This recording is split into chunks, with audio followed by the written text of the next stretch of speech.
Hello everyone, welcome to my channel. My name is Jatin Purbia. I'm currently in second year doing my BTech from IIT Jodhpur और आज हम discuss करने जा रहे हैं strategy for board exam 2024-25। दोनों class 10th and 12th के लिए डिस्कस करेंगे आज की स्ट्रैटेजी क्या होनी चाहिए, कहाँ से पढ़ना चाहिए, क्या पढ़ना चाहिए। दिन रह गए हैं बहुत कम, अराउंड आप देख सकते हैं मैंने चार्ट बना दिया कि अगर आज आप 15 दिसंबर को अगर देख रहे हैं वीडियो एंड जो आपकी स्टार्टिंग डेट है एग्ज़ाम की वो है 15 फैब, कुछ 55 डेज़ बचता है। अगर आप प्री बोर्ड्स का हटा दें 10 दिन, 5 दिन प्रैक्टिकल्स का हटा देते हैं तो आपके पास कुल मिला के 40 डेज़ लेफ्ट होते हैं। इन 40 डेज़ में हमें पूरा का पूरा सिलेबस कंप्लीट करना है। क्या करें, कैसे करें, सब डिस्कस करेंगे आज की वीडियो में। So let's begin. सबसे पहले तो आपको ये बिलीव करना पड़ेगा कि 40 days are more than enough to complete the entire syllabus. एक चीज़ तो है कि कोई एक बच्चा पूरे साल पढ़ रहा है, उसके अगर 96-97% आ रहे हैं, 95% आ रहे हैं, तो यू कैन नॉट एक्सपेक्ट कि यार मेरे भी उसी लेवल पे आ जाएंगे, क्योंकि सिलेबस तो हो जाएगा, ये मैं गारंटी देता हूँ। अगर आप ये स्ट्रैटेजी ये चीज़ें फॉलो करेंगे तो सिलेबस तो हो जाएगा, बट एरर्स जो मिनिमाइज होते हैं विद प्रैक्टिस वो टाइम के साथ ही होगा, उसको आप इग्नोर नहीं कर सकते हैं। तो गलतियाँ तो होगी आपकी एग्ज़ाम में, ये बात आपको माननी पड़ेगी, बट ऐसा तो नहीं है कि गलतियाँ होगी ये बात मान के हम सिलेबस ही नहीं करें। सिलेबस तो कंप्लीट करना ही है। तो बात करते हैं 10th class and 12th class की।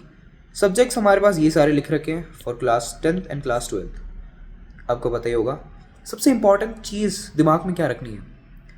लॉन्ग आवर स्टडी अब चालू कर दो। देखो अब सिर्फ 40 दिन रह गए। अगर अभी भी आपने 2-2 घंटे की स्ट्रैटेजी चालू नहीं करी, 2-2 घंटे की स्ट्रैटेजी क्या है, अभी आपके स्कूल आवर्स कम हो गए होंगे, तो करना क्या है, 2-2 घंटे की स्टडी रूल चालू करो। 2 घंटे का स्टडी रूल क्या है कि 2 घंटे पढ़ाई करी, half an hour break, 2 hour study, half an hour break. ये हो गया हमारा लैब 1। एक लैब 2 चालू करो, 2 hour study, half an hour break. होता है 25% रूल। 25% रूल क्या है कि जितने भी घंटे की स्टडी करिए उसका 25% आपको ब्रेक लेना है। 1 घंटा पढ़ा तो 15 मिनट का ब्रेक। 1 घंटे से कम पढ़ के कुछ नहीं होगा। अगर कोई बोलता है ना 45 मिनट्स पढ़ो फिर 5-10 मिनट का ब्रेक लो फिर 45 मिनट्स पढ़ो, मिनिमम आपको 1 घंटा तो पढ़ना ही है, क्योंकि 23 मिनट साइकोलॉजिकली ये बात ट्रू है कि 23 मिनट आपको फोकस करने में ही लग जाता है। तो अगर आप सिर्फ आधा घंटा पढ़ रहे हो तो 23 मिनट तो सिर्फ फोकस करने में ही लग गया, इफेक्टिवनेस सिर्फ 7 मिनट की रह गई। तो मिनिमम 1 घंटा पढ़ना है, और मेरे हिसाब से तो 2 घंटा पढ़ो, हाफ एन आवर ब्रेक। एक और लैप लगाओ, 2 घंटा पढ़ो, हाफ एन आवर ब्रेक। ये दोनों होने के बाद एक लॉन्ग ब्रेक पे जाओ, जो कि हो सकता है 1 घंटा से 1.5 घंटे के बीच में, और इसके बाद एक और लैप 1 लैप 2 चालू करो। ये होना चाहिए आपका दिन का स्केड्यूल। लगभग 4 लैप अब होने चाहिए। 4-8 घंटे की पढ़ाई चालू कर दो, बिकॉज टाइम रह गया है कम, सिलेबस बहुत सारा है। चालू करेंगे, टेंशन मत लो, सबसे पहले हो जाएगा सिलेबस, ये बिलीव कर लो हो जाएगा।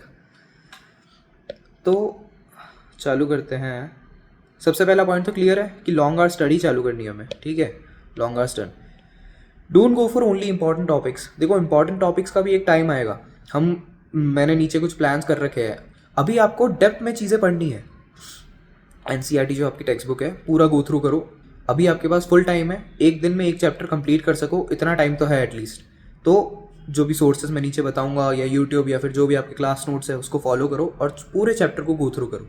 इंपॉर्टेंट टॉपिक्स के लिए लास्ट मिनट स्ट्रैटेजी जो बाद में करेंगे हम। फिर डोंट स्टडी रैंडमली। हमें रैंडमली नहीं पढ़ना कि एक चैप्टर इसका उठाया फिर वो पूरा नहीं हुआ और दूसरा चैप्टर चालू कर दिया।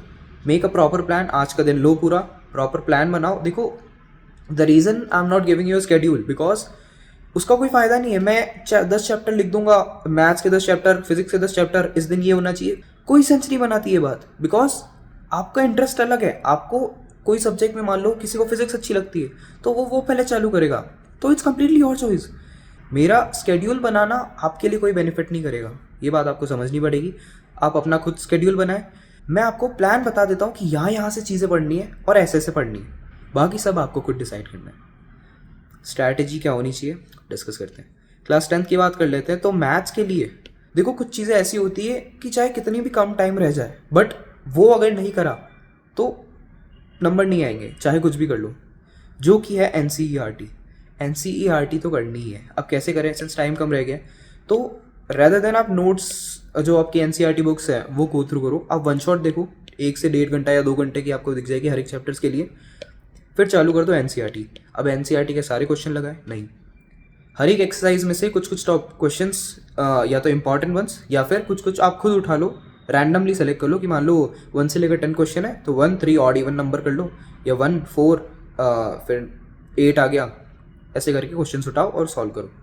सॉल्व एग्जाम्पल्स और अनसॉल्व दोनों होने चाहिए, क्योंकि लास्ट पेपर्स में भी देखा गया है अनसॉल्व एग्जाम्पल से भी क्वेश्चन आते हैं, तो आपको दोनों करने हैं, solve as well as unsolve, ये बात ध्यान रखना।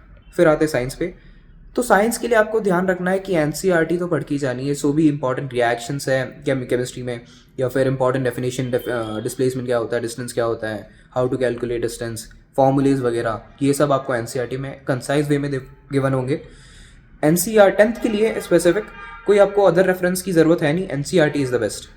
एनसीईआरटी रीडिंग होनी चाहिए, बैक एक्सरसाइज, और जो बीच में क्वेश्चन होते हैं ना, रीड मी मोर ऐसा करके क्वेश्चन मार्क बने होते हैं, ऐसे दो तीन क्वेश्चन होते हैं हर एक पेज के अंदर, 1-2 छोटे छोटे क्वेश्चन होते हैं, वो आपको करके जाने हैं। बिकॉज 1 मार्कर आजकल पैटर्न बदल गया है, 1 मार्कर क्वेश्चन भी आएंगे एग्जाम में, तो उसके लिए आप रेडी होनी चाहिए।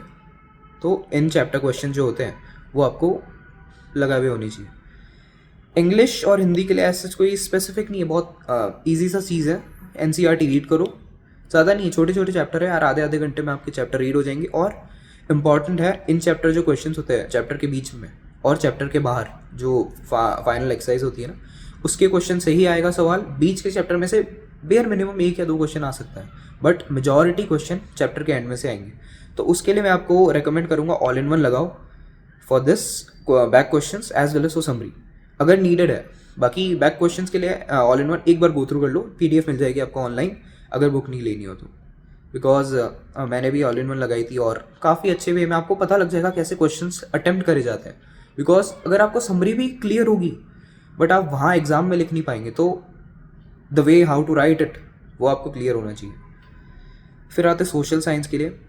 देखो सोशल साइंस के लिए अब 10th क्लास से मैं उनको एक्सपेक्ट नहीं करूँगा कि बुक रीडिंग की हैबिट होगी, तो बेटर ये है कि कोई फ्रेंड्स आपके हो क्लास में, कोई ना कोई तो होगा यार, एक ना एक बंदा तो होगा कि जिसने नोट्स बना रखे, उसको बोलो उसकी कॉपी लो, फोटोज़ खींचो, पीडीएफ बनाओ और उससे पढ़ो। नहीं तो एनसीईआरटी एक बार ट्राई करो, नहीं होती तो all in one best option है। मैंने भी वही करी थी, मेरे को भी 10th में हैबिट नहीं थी बुक पढ़ने की, तो मैं तो नोट्स बना रखे थे इनफैक्ट। बट अगर आपने नोट्स नहीं बना रखे फिर फ्रेंड्स के नोट्स लो या फिर ऑल इन वन प्रेफर करो। कंप्यूटर साइंस के लिए मैं आपको रिकमेंड करूँगा सुमिता अरोड़ा, जो कि मैंने फॉलो करी थी। I have keen interest in computer science, तो ईजिली हो गई थी। बट जिनको अगर इंटरेस्ट नहीं है तो यूट्यूब से वन शॉट देखो, अगर इंटरेस्ट है Sumita Arora is the best book, आप उसको प्रेफर कर सकते हो। अब आते हैं 12th के लिए। तो 12th के लिए भी same strategy, one shot plus NCERT, salt और अनसॉल्ट एग्जाम्पल दोनों आपको करके जाना है। फिजिक्स के लिए मैं रिकमेंड करूँगा एनसीईआरटी ऑल इन वन और एनसीईआरटी एक्सरसाइज। इन जो क्वेश्चन होते हैं बीच के बैक की एक्सरसाइज कुछ कुछ इंपॉर्टेंट है, न्यूमेरिकल्स आप करके जाइए।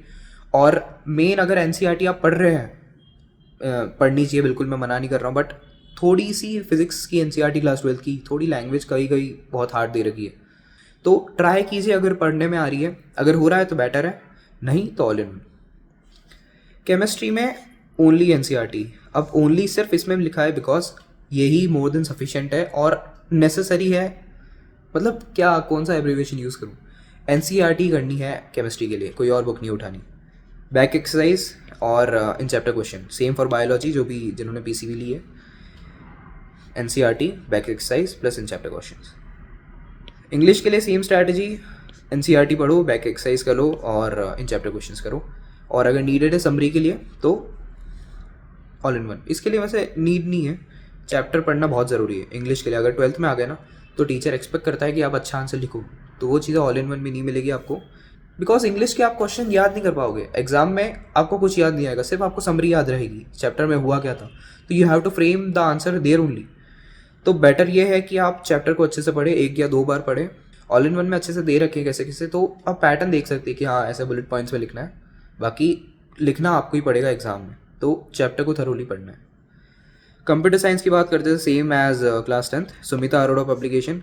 एक्चुअली मेरे टाइम में DBMS और पाइथन थी, तो मैंने सुमिता अरोड़ा इसलिए प्रेफर करी थी। बट CPP के लिए भी अगर आपकी C या CPP है तो जावा भी है, तो भी सुमिता अरोड़ा बेस्ट है मेरे हिसाब से फॉर बोथ्स। और अगर नहीं समझ में आया तो YouTube one shots. Physical education self लिखा है मैंने, बिकॉज मेरे को इसमें कोई एक्सपर्टीज़ नहीं है, मेरी कंप्यूटर साइंस थी, बट आई गेस हो जाएगी। यूट्यूब पे बहुत मटेरियल है और आपकी क्लास में भी बहुत मटेरियल दिया होगा। फिजिकल एजुकेशन लाइट है, आई गेस हो जानी चाहिए आपसे। अब don't worry, again I am saying, हो जाएगा सिलेबस, कोई लोड नहीं है, आराम से होगा। कमिंग वीडियोस आपकी हेल्प के लिए थोड़ी थोड़ी मेहनत हम भी कर रहे हैं हमारी साइड से। तो मैथ्स के लिए ये आपको स्टार मार्क कर देता हूँ। Most important question with it solution आ रहे होंगे, फॉर्मूला शीट बन रही है, इंपॉर्टेंट प्रूफ्स आ रहे होंगे।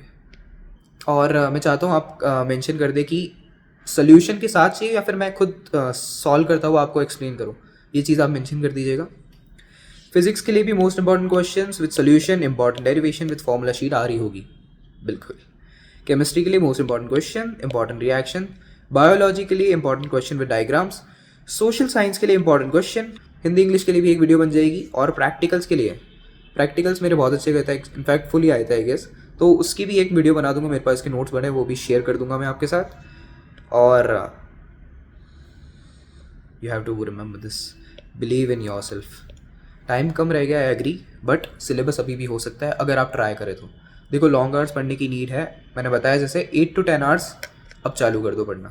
अब बाकी जो डिस्ट्रैक्शंस है, मोबाइल गेम्स वगैरह हो गए, बाहर दोस्तों से मिलना हो गया, ये कम कर दो, इनफैक्ट बंद ही कर दो, बिकॉज अब टाइम नहीं रह गया है। अभी अगर आप टाइम वेस्ट करेंगे तो लास्ट में जो इंपॉर्टेंट क्वेश्चंस वगैरह हैं वो ही रह जाएंगे और उनको समझने में इतना टाइम लग जाएगा आपको। तो द थिंग इज़ कि इंपॉर्टेंट टॉपिक्स बिना चैप्टर के रेफरेंस से आपको समझ में नहीं आएंगे, तो एट द एंड आपको उसको मेमोराइज ही करना पड़ेगा, तो कुछ और आप नहीं कर पाएंगे रेदर देन दैट, और वही एग्जाम में आए इसकी कोई गारंटी नहीं है। तो अभी भी टाइम है, एनसीईआरटी अच्छे से गो थ्रू करें और पढ़ाई करते रहें। इस वीडियो के लिए बस इतना ही। Thank you so much, bye bye.